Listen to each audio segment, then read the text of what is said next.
बात करनी है ना, वो ऑलमोस्ट लास्ट टॉपिक है, दैट इज मॉनिटरिंग, कि पेशेंट की मॉनिटरिंग कैसे करनी है।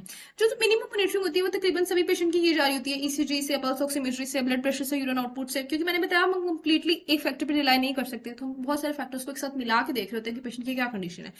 एडिशनल मोर्टेलिटीज जो है ये उनमें होती है जिनमें बहुत कम आपको रिस्पॉन्स नजर आ रहा हो, ट्रांजिएंट सा रिस्पॉन्डर, नॉन रिस्पॉन्डर पेशेंट, उनमें भी हमें ज्यादा मॉनिटरिंग करनी पड़ती है, सीवीपी से, invasive blood pressure, cardiac output और बेस डेफिसिट, हम ये देखते हैं।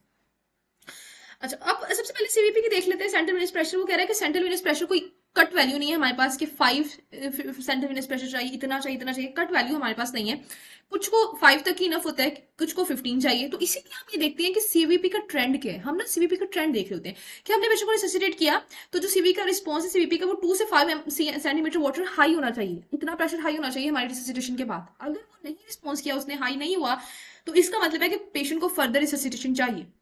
और वो वाले पेशेंट जो बहुत सस्टेन्ड और राइज शो करें कि उनका राइज ही करता जा रहा है सीवीपी, जब भी हम चेक करें, तो इसका मतलब है कि वो ओवरलोड की कंडीशन में, उनमें वॉल्यूम ओवरलोड है और उनमें कार्डियक इनसफिशिएंसी है, ठीक है। तो हमें रिससिटेशन के बजाय हमें डायूटिक देने चाहिए, उनको कार्डियक स्पॉट आइनोट्रोपिक देने चाहिए। तो सीवीपी हमारी इस तरह चेक करती है कि हम इसका ट्रेंड देखते हैं कि क्या ये राइज कर रहा है या नहीं कर रहा। कट ऑफ वैल्यू नहीं है हमारे पास। कार्डियक आउटपुट जो होता है ना, इन्वेसिव कार्डिक मॉनिटरिंग अपनी पहले इन्वेसिव करते थे, अब वो इतना यूज नहीं करते, क्योंकि अब नॉन इन्वेसिव मेथड्स आ गए, डोपलर अल्ट्रासाउंड आ गया, डोपलर अल्ट्रासाउंड बता देता है हमें, वेवफॉर्म एनालिसिस बता देते हैं उनसे। अब कार्डिक मॉनिटरिंग ना हम इतना हैक करते हैं कि हम देखें कि पेशेंट को कार्डियक मसला है या फिर कोई और शोक है, ठीक है, ये इस तरह से।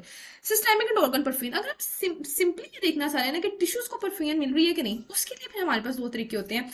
यूरिन आउटपुट पे हम कंप्लीटली रिलाई नहीं कर सकते। वैसे तो टिश्यू परफ्यूजन के लिए पहले यूरिन आउटपुट को यूज किया जाता था ज्यादातर, क्योंकि हमें बता देता था कि अगर टिश्यू को पूरी परफ्यूजन मिल रही है तो फिर किडनी को भी परफ्यूजन मिलेगी, फिर वो जीएफआर मेंटेन करेंगे, फिर यूरिन प्रोड्यूस होगा।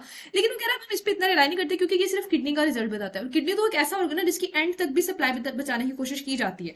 और दूसरा यूरिन आउटपुट जो है ये क्या करता है कि आवर्स के बाद हमें रिपोर्ट देता है, मिनट टू मिनट नहीं हम इसकी मदद से चेक कर सकते, ठीक है। तो फिर हमने क्या किया, हमने कहा टिश्यू परफ्यूजन चेक करने के लिए हमारे पास दो तरीके हैं, बेस डेफिसिट और लैक्टेट। ये दो अच्छे तरीके हैं, ये हमें बता सकते हैं लैक्टिक एसिडोसिस का क्या डिग्री चल रही है, बेस डेफिसिट एसिडोसिस किस लेवल की। अगर बेस डेफिसिट मोर देन 6 हमें मिल जाए तो इसका मतलब पेशेंट में काफी ज्यादा एसिडोसिस हो चुकी है, उसका मोबिलिटी मोर्टेलिटी रेट हाई होगा, ठीक है। चले, मिक्स्ड वीनस ऑक्सीजन सैचुरेशन, ये मैं आपको ऑलरेडी एक्सप्लेन कर चुकी हूँ लास्ट वीडियो में कि मिक्स्ड ऑक्सीजन वीनस सैचुरेशन में ये बता रही थी कि जो वापस आई है ना वेन में, तो कितना उसमें ऑक्सीजन की सैचुरेशन है। आपने याद रखना है कि नॉर्मल जो मिक्स्ड वीनस ऑक्सीजन सैचुरेशन होती है ना, 50 से 70 के दरमियान होती है, 50 से 70%।